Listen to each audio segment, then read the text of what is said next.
Hello ladies and gentlemen, welcome back to FMSCOUT. It is RDF and today we have a fantastic tactic to share with you guys. It was created by Knap, it's called Venom And Faith and it is a 4-1-2-1-2. It got very good results. I tested it with Leverkusen and I cannot wait to show you the results. This tactic has already been tested by a few people on Football Manager 2021 and it has been getting some very good feedback, so I decided to test it out myself. This tactic is probably best with the good teams in the league as it's a controlling tactic. It requires a lot of dribbling alongside a high press. That's not to say that it will not work with all teams. I feel that this will overachieve no matter who you select to manage on this game. But to get it to work to full effect, you should have at least the players that can do the job. This tactic creates a high volume of chances. There is a real focus on scoring goals and that is evident with the results of this test. You should have players with respectable work rate, teamwork, alongside the agility, stamina, positioning and anticipation with this tactic, as there is going to be a lot of closing down. That's enough of me talking. Let's get right into the test. I will start off with the player roles and instructions, then the team instructions, and then briefly we will look at some statistics and analysis before ending the video.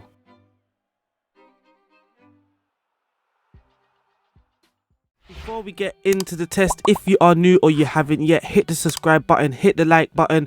It helps us, but it also helps us help other people. Other people will get access to this fantastic tactic. Here we are. It is called Venom And Faith. It is a 4-1-2-1-2. In goal, we have the sweeper keeper on defend. His instructions is take fewer risks and tackle harder. With the left back and the right back, they are both inverted wing backs and they have identical instructions. Those instructions are pass it shorter, take more risk, dribble more, shoot less often, get further forward, close down more and tackle harder. At centre back, we do have two ball playing defenders. They also have identical instructions and they are pass it shorter and close down less. In defensive midfield, we have the deep line playmaker controlling things in the middle of the park. His instruction is pass it shorter, dribble less, close down more, tackle harder and mark tighter. On both flanks, the advanced wingers, they are with the winger role and the attack duty.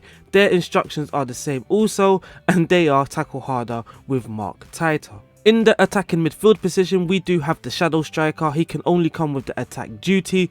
He doesn't have any added instructions. He already has some instructions that we can't physically change. Up front, there are two advanced forwards. They have slightly different instructions. On the left hand side, the advanced forward has take fewer risks, shoot less often, tackle harder and mark tighter. With the striker on the right, he has pass it shorter, take fewer risks, shoot less often, tackle harder and mark tighter. For the team instructions, the mentality is on positive. In possession, the attacking width is left unfairly wide. With approach play, we are overlapping on both of the flanks and playing it out of the defense. For the passing directness, the passing is on shorter with the higher tempo, so it's nice passing move when your team are on the ball. In the final third, there is low crossing and work the ball into the box, and with the dribbling, there is run at the defense. For the transition instructions, when the possession has been lost, we are going to counter press, and when the possession has been won, there is the counter. When the goalkeeper is in possession of the ball, he's going to be looking for both of the fullbacks and he's going to distribute it by throwing it long. Out of possession, there is no offside trap because there is a standard defense line, and with the line of engagement that is on much higher, the defensive width is on narrow, so we are forcing the opposition on the outside. For the tackling and marking, Knap has the tighter marking. For the pressing intensity, that is on extremely urgent, and we are preventing the short goalkeeper distribution with tackle harder. Those are the team instructions. That is the team shape. We are now going to look at some of the results.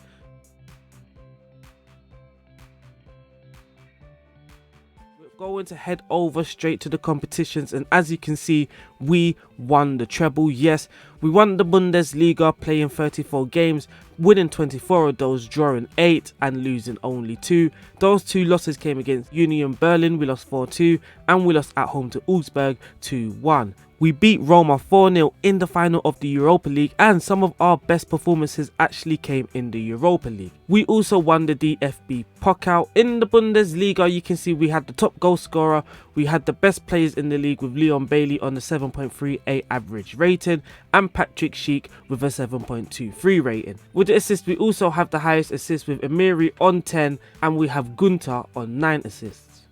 Looking at some team statistics, you can see with the average possession we wasn't so great, but we were very effective attacking. We scored the most goals, we had the most goals per game, we had the highest expected goals for with 77.23. There is a massive gap between Bayern Munich and Leverkusen when it comes to the expected goals. And for the goals from corners, we managed to score only 5 goals from corners. We also had the most shots on target in the league with the best shots on target ratio. Also, we had the best conversion rate in the league and the most shots per game. We also completed the most dribbles in the league. For the top goal scorer in the league, we had that player. He scored 25 goals. Leon Bailey also scored 14, with Alario scoring 10 goals. So we had multiple players on double figures, which is very good. When it comes to the key passes as well, we had Emiri making 118 key passes.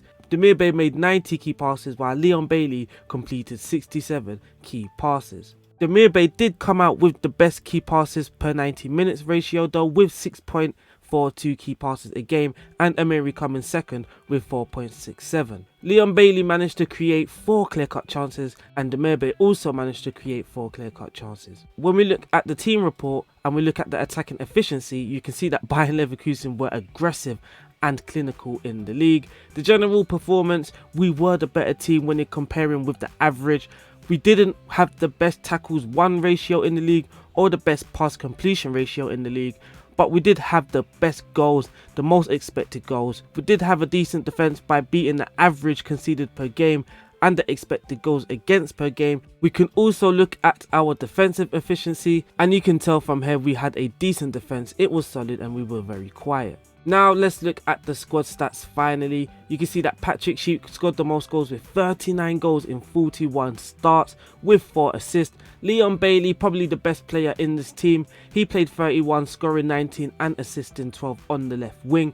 Lucas Alario, the other striker, he wasn't really suited for advanced forward, but he didn't do too bad, scoring 15 goals in 41 games. Dennis Mann also scored 12 goals in 21 games. I think the director of football signed him. I did not sign him.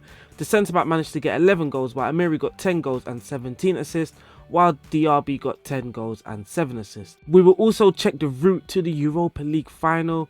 So we remove all of this. You can see in the group stages, we didn't do too well. We actually only beat Linfield. That was the only team we beat in the group stage. But we luckily managed to come out second in that table. I think because we drew 3-3 away to Celtic, so we got the better head-to-head against them because we had 3 away goals. I think that's how it worked. But when we got to the knockout stages, that's when we started to play our best football, beating Tottenham 5-1 at home. When it comes to Milan, we didn't actually beat them either. Again, we managed to knock them out on away goals, and then we beat Sporting and smashing Manchester United 6-2 away, easily the best result throughout the whole season. We managed to beat them 6-2 away. I'm not sure how we managed that, but then we drew 2-2 back at our ground, and then we smashed Roma 4-0 in the final. In the Bundesliga, well, you know that we already won a lot of games, but against the big teams, you can see that Dortmund, we managed to beat Dortmund. Frankfurt's not a bad team, we beat them away also. Leipzig, we managed to beat them at home 2-1. With Bayern Munich as well, at home we managed to beat them 2-0. And Bayern Munich away, we drew 3-3. We also drew 1-1 away to Dortmund, so we didn't do too badly against the big teams. We also got a few draws against teams that we were expecting to beat, but we can't be too picky because we did end up winning the league and we were predicted to finish 4th. And now, that is the end of the video. I hope you guys have enjoyed it. Don't forget, if you haven't yet or if you are new, hit the subscribe button, hit the like button. It has been a pleasure. The link to this will be in the description. It has been RDF. I will see you soon and stay safe.